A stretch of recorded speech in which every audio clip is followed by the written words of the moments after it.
अथ तीसरा अध्याय। सूत जी द्वारा भगवान के विराट रूप से संसार की उत्पत्ति एवं भगवान के 24 अवतारों का वर्णन। सूत जी कहते हैं कि इस प्रकार श्री भगवान ने लोकों की रचना करने की इच्छा से महातत्व और अहंकार आदि से उत्पन्न खोडिश कला युक्त पहले पुरुष रूप को ग्रहण किया। फिर योग निद्रा में पड़े पड़े विचार करने के लिए वे क्षीर सागर में जा सोए। तब उनके नाभि रूप कुंड से प्रजापति ब्रह्मा उत्पन्न हुए।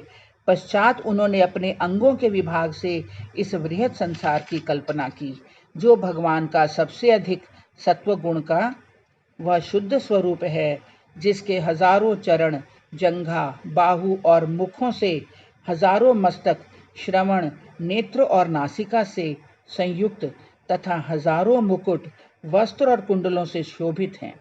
उनके विराट रूप को योगी जन ज्ञान दृष्टि एवं ध्यान से देखते हैं। इस विराट रूप में अनेकों अवतारों का समावेश है, जिनके अंश मात्र से ब्रह्मा तथा उनके अंश से मरीचि आदि देवता, पशु पक्षी और मनुष्यों की रचना हुई है। तब उसी देवता ने पहले सनत कुमार जी का अवतार लिया कि जिससे ब्राह्मणों की उत्पत्ति हुई और उन्होंने कठिन अखंडित ब्रह्मचर्य को धारण किया। फिर उस यज्ञेश विष्णु जी ने सृष्टि रचना के लिए रसातल में प्राप्त पृथ्वी को उठाने के लिए दूसरा वाराह अवतार लिया। फिर उन्होंने तीसरी बार नारद अवतार लेकर पंचरात्र नामक शास्त्र को कहा कि जिससे मनुष्य कर्म बंधनों से मुक्त हो जाता है। इसी प्रकार चौथे अवतार में भगवान धर्म की मुक्ति नाम स्त्री से नर नारायण नाम के ऋषि होकर उत्पन्न हुए कि जिस अवस्था में उन्होंने बुद्धि शांति के लिए कठिन तप किया है। पांचवें अवतार में वही विष्णु जी कपिल देव नामक मुनि हुए, जिन्होंने सांख्य शास्त्र को प्रकट कर आसुरी नामक ब्राह्मण से कहा। छठे अवतार में अत्रि पुत्र दत्तात्रेय हुए, जिसमें उन्होंने अत्रि पत्नी अनुसुईया को वर देकर अतर्क, प्रहलाद और यदु आदि मुमुक्षु जनों को आत्मज्ञान का उपदेश दिया। फिर सातवां यज्ञावतार हुआ, जिसमें याम आदिक देवताओं सहित स्वयंभू मनवंतर का पालन किया गया। आठवीं बार विद्वानों और परमहंसों को सुमार्ग दिखाने के लिए नाभि की स्त्री मरु देवी के गर्भ से ऋषभ देव जी का अवतार हुआ। फिर ऋषियों के प्रार्थना करने पर भगवान ने नवा पृथु अवतार धारण किया, जिन पृथु ने पृथ्वी से औषधि और अन्न आदि प्रकट किया। यह अवतार सबसे सुंदर और श्रेष्ठ माना गया है, पृथु अवतार। इसी प्रकार 10वीं बार श्री विष्णु जी ने चाक्षुक मनवंतर में प्रलय के समुद्र में मत्स्य अवतार ग्रहण किया, जिसमें पृथ्वी रूपी नौका में सब वस्तु रखकर वैवस्वत मनु की रक्षा की गई। फिर 11वीं बार विष्णु जी ने कच्छप अवतार लिया। उन्होंने अपनी पीठ पर मंदराचल पर्वत धारण कर पृथ्वी को उठाया और ऋषियों सहित अमृत के लिए समुद्र मंथन किया। 12वां धन्वंतरी अवतार हुआ। 13वां मोहन रूप से दैत्यों को मोहित कर विष्णु जी ने देवताओं को अमृत पान कराया। 14वीं बार नृसिंह का अवतार हुआ, जिसमें भगवान ने अपने नखों से दैत्यराज हिरण्यकशिपु का हृदय विदारण कर उसे मार डाला। इसके पश्चात 15वां वामन अवतार हुआ, जिसमें भगवान ने राजा बलि के द्वार जा उससे स्वर्ग छीनने की इच्छा पूर्ण करने के लिए 3 पग पृथ्वी मांगी। 16वीं बार परशुराम जी का अवतार हुआ, जिसमें उन्होंने ब्राह्मणों से वैर करने वाले राजाओं को मारकर विनाश कर दिया और इस प्रकार उन्होंने पृथ्वी को 21 बार क्षत्रिय विहीन किया। 17वें अवतार में पराशर जी से सत्यवती के गर्भ से व्यास उत्पन्न हुए, जिन्होंने वेदों की शाखा रूप पुराणों की रचना की। इसके पश्चात देवताओं का कार्य करने के लिए 18वीं बार रामावतार हुआ, जिसमें समुद्र पर पुल बांधा गया। 19वें और 20वें अवतार में यदुवंशियों में जन्म लेकर बलभद्र और श्री कृष्ण, ये दोनों ही विष्णु जी के अवतार हैं, ने पृथ्वी का भार हरण किया। इसके पश्चात कलयुग में दैत्यों को मोहित करने के लिए बुद्ध देव जी कीट्स देश गया प्रांत में उत्पन्न होंगे। इसके पश्चात जब कलयुग का अंत होगा, तब राजाओं के चोर हो जाने से विष्णु यश नामक ब्राह्मण के घर कल्कि भगवान का अवतार होवेगा।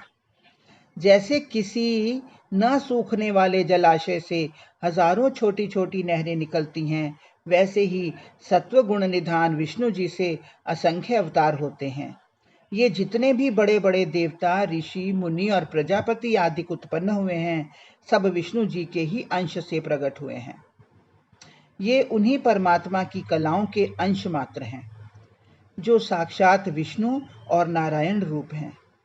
जब संसार दैत्यों से विकल हो जाता है, तब वे प्रत्येक युग में संसार को सुखी करने के लिए अवतार धारण करते हैं।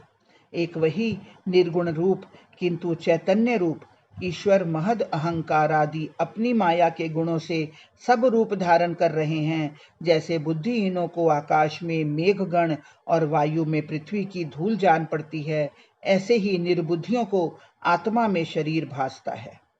हे मुने, यह शरीर दो प्रकार का है। यह एक तो स्थूल जो सबको दिखाई पड़ता है, और दूसरा सूक्ष्म जो दिखाई नहीं पड़ता।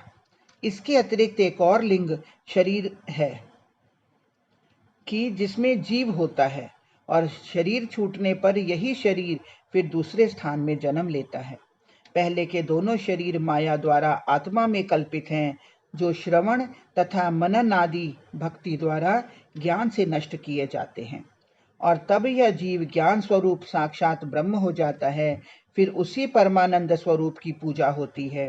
इस प्रकार वह अपनी लीला में सफल ईश्वर समस्त संसार की रचना, पालन और संहार करता है, परंतु वह किसी में आसक्त नहीं होता। वह प्राणियों में छिपा हुआ स्वाधीन खट गुणों का स्वामी, इंद्रियों के विषयों से दूर किंतु सब रसों का भोगता है। उनकी लीलाओं का अंत नहीं है। वह संसार का विधाता, मन, रूप और वचनों द्वारा विस्तार करने वाला और तर्कादिकों से परे है।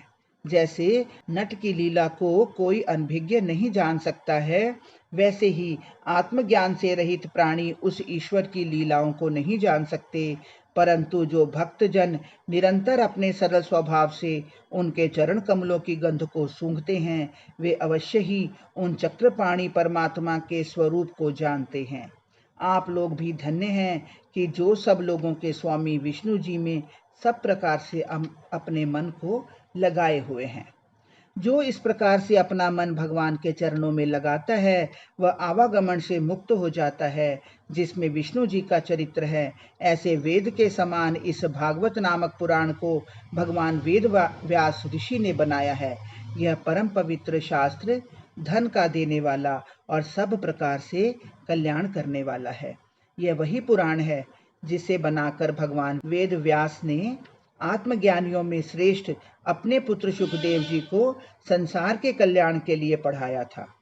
फिर उन्हीं सुखदेव जी ने सब वेद और इतिहासों से छान कर निकाले हुए इस सारांश को अन्न जल त्याग कर गंगा के तट पर बैठे और महर्षियों से घिरे हुए राजा परीक्षित को सुनाया है।